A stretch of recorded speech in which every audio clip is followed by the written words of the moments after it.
Terima kasih kepada seluruh yang hadir di sini sudah meluangkan waktunya, terutama Pak Pengawas dan juga Bapak Komite untuk bisa menghadiri kegiatan diskusi ini. Seperti yang sudah kita bicarakan, yang sudah kita bahas ya. Bismillahirrahmanirrahim. Assalamualaikum warahmatullahi wabarakatuh. Bismillah, walhamdulillah, wa ni'matillah, wassalatu wassalamu ala rasulillah Muhammadin ibn Abdillah wa ala alihi wa sahbihi wa mawala. Amma ba'du. Ayuhan nas ittaqullaha wa tuqatih wa la tamutunna illa wa antum muslimun. Bapak yang saya hormati Ibu Saudara, kalau normalnya kurang kali, saya akan kurang kali orang sadayana nyakan jantung kurang kali anu soleh, anu solihah, nu berguna kanggo nusa katung bangsa. Utami berguna kanggo anak. Eta manawis sadayana Ibu sadayana iskuring selaku komite sejerit yang tadina acara penyusunan rencana sekolah itu anu kita bisa sama-sama berkumpul di sini. Ada merasanya Pak Ketua Komite. Jadi ketika sekolah itu kan ada namanya tribusan pendidikan. Yang satu adalah sekolah, yang kedua orang tua, yang ketiga masyarakat. Dan alhamdulillah pada hari ini tribusan ini semuanya berkumpul di sini. Dan itu memang seharusnya seperti itu dalam pengelolaan sekolah dimanapun. Tidak bisa sekolah itu berdiri sendiri atau berjalan sendiri tanpa bantuan, dorongan, kemudian support dari orang tua, kemudian dari masyarakat. Perencanaan peningkatan PTK kita break dulu ya, dan langsung ke menyusun perencanaan Sapras, RKT dan RKS serta kesimpulan dan penutup. Nah, itu agenda yang akan kita rencanakan untuk hari ini. Sebelum kita memulai kegiatan, kita buat kesepakatan dulu,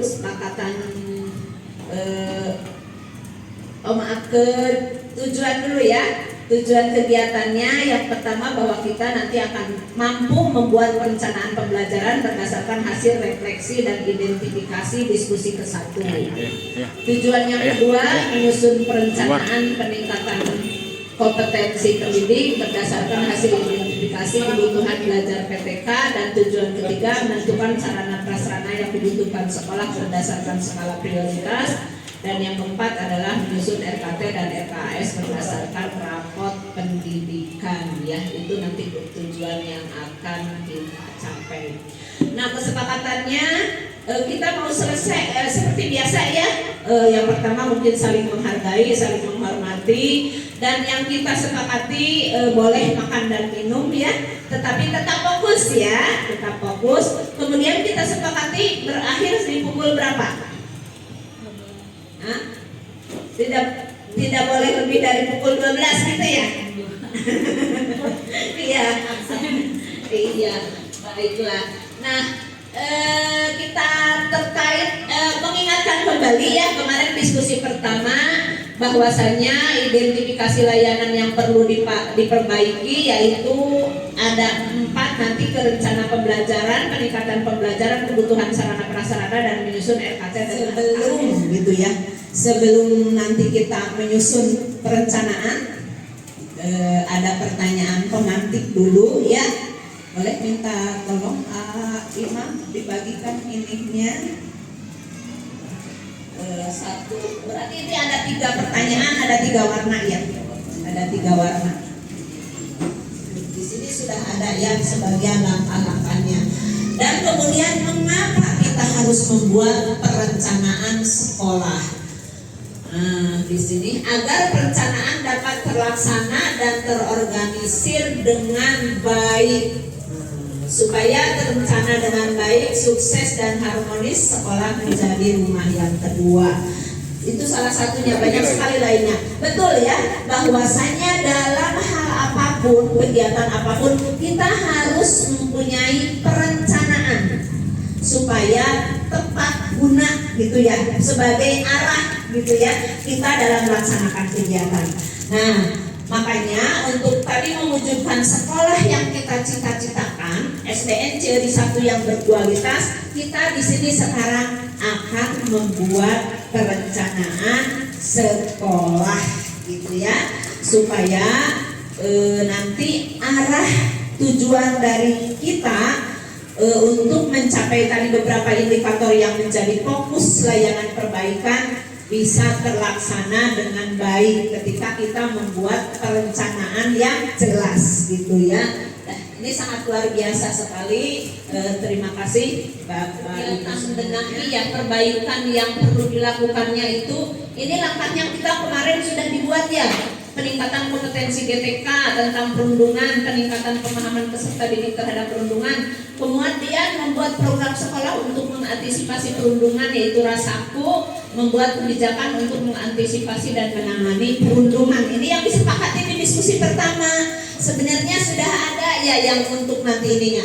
Nah, sekarang di sini tinggal dimasukkan misalkan keamanan sekolah. Boleh di sini Bapak Ibu semuanya tidak harus satu poin menerapkan satu, maka pilih mau yang mana. Misalkan di sini keamanan sekolah akar masalahnya tentang perundungan. Nah, lihat yang perencanaan, yang tadi perencanaan.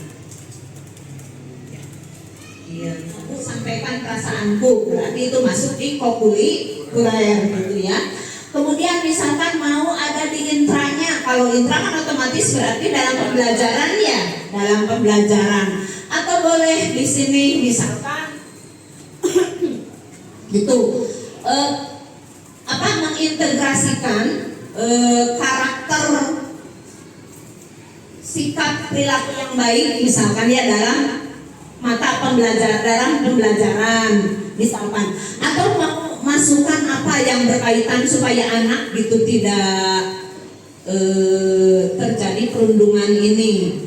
Biasanya seperti itu ya. Misalkan dalam pelajaran PKN kan udah ada ya, udah pasti kalau dalam PKN suka ada kan gitu ya, saling menghargai gitu ya.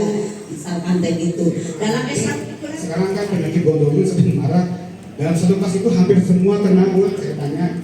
Yang dimana itu kita tingkatkan data kesehatan. Mungkin yang sudah berjalan sih kesehatan sekarang di program senam ya, tapi saya juga ingin lebih mengembangkan lagi, bukan hanya senam di program kesehatan, tapi dalam makanannya juga, atau dalam istirahatnya juga sesuai dengan program kita yang dikatakan Pak Abdul, mungkin bisa mulai berangkat bisa. Mungkin bisa di kurikuler mungkin ya Bu. Yang visi misi ya. Yang visi misi. Mungkin intra juga bisa sih sebenarnya Bu, bagaimana sih kita untuk meningkatkan kebersihan, terus kesehatan. Mungkin kita buat program si anak membawa wadah pas ya, itu masing-masing ya. Jadi anak tuh jajan tuh nggak misalkan beli makanan cilok nih langsung dikawadahkan gitu, udah pakai plastik lagi, jadi mengurangi pembakaran sampah. Ya.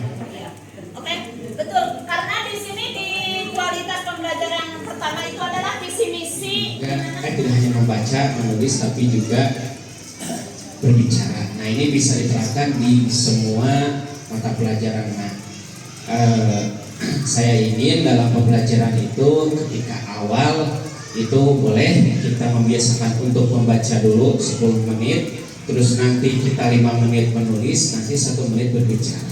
Jadi berbicara atau bercerita. Jadi tidak usah lama-lama gitu. Itu pembiasaannya 1 menit saja gitu. Nah, di sini ya kalau di judul dikasih akronim itu Mawadah. Kan tadi mawadah ya Bu, mawadah gitu. Kan anak-anak jajan juga nggak cuma jajan cilok, tapi kadang kan Teh Rio itu ada sampah gitu ya, udah kemasan, kalau kemasan yang jajanan kemasan kan nggak mungkin dipakai ditumpah padahal kalau pakai ditumpah ya tetap ada sampahnya. Betul. Nah, untuk meminimalisir itu gimana kalau sebaiknya di setiap kelas ada 2 tong sampah itu teh Bu, jadi sampah kering sama sampah basah. Jadi kan kalau sampah dijadiin ekobrik aja deh Bu, nanti kan buat Ya. menghias-hias sekolah. Orang yang memang untuk petugas untuk membersihkan sampah, yang lainnya iuran atau mau bagaimana disilakan. Terus juga selain itu kita bisa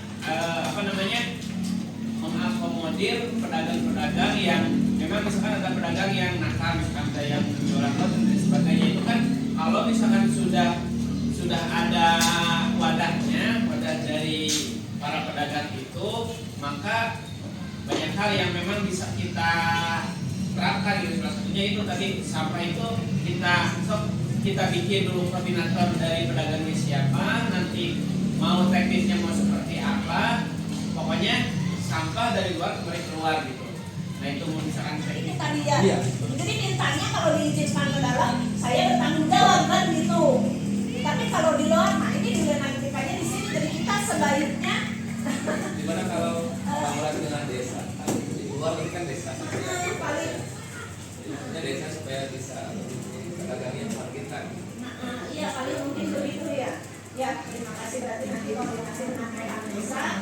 Dan untuk sementara mungkin tadi usulan dari Neng Muti kita laksanakan dulu bahwa memang kita si wali kelas harus bawel gitulah di tiap kelas mengarahkan.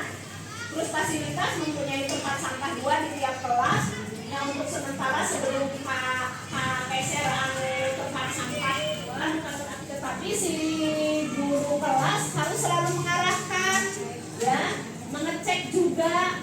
Jadi memberi wawasan juga kepada anak yang sampai akhirnya nanti anak paham, oh ini teh masuknya organik, oh ini teh anorganik, jadi saya harus memasukkan ke tempat sampah yang mana. Barangkali mungkin langkah pertama itu dulu. Izin menambahkan ya tentang sampah. Sebetulnya sih sampah itu kita tuh fasilitas sampah sudah bagus ya. Tong sampah sudah banyak ya, cuma kesadaran diri dari anak tuh masih kurang ya. Jadi gimana kita kalau coba buat satu program Indra atau Po tentang contoh namanya Alisa. Ayo lihat sampah ambil. Nah, jadi si anak itu kalau memang sudah biasa ya mungkin sampah-sampah berserakan juga tidak ada gitu. Tidak perlu meminta bantuan kepada pedagang kalau si anak juga sudah sadar sendiri. Gitu. Iya, Itu masalahnya itu sih. Ya, kedepannya kalau memang sudah menjadi udah menerap si karakter itu di anak, memang tidak perlu. Dan itu harus dikasih contoh juga oleh guruna. Ulah ayah ningali sampah, guruna tenang pungut sampah, kita pungut sendiri, taruh. Kita masuk pagi lihat ada sampah, kita pungut taruh. Jadi ulah anak itu sampah, tidak begitu. Tapi kita juga harus memberi contoh, gitu ya. Jadi jangan sampai tadi ke atas bunda memanfaatkan sumber daya sekolah. Di sini banyak sekali loh Pak pengawas, ahli-ahli bidang IT di sini. Mantap. Kita bisa belajar ya dari mereka. Tuh di sini dari rekan sejawat dulu, betul. Nanti setelah itu bisa mengundang narasumber ahli, bisa juga belajar mandiri dari YouTube. Seueur aya namanya untuk belajar mandiri, fasilitas di YouTube banyak sekali gitu. Tinggal 5, 4, 3, 2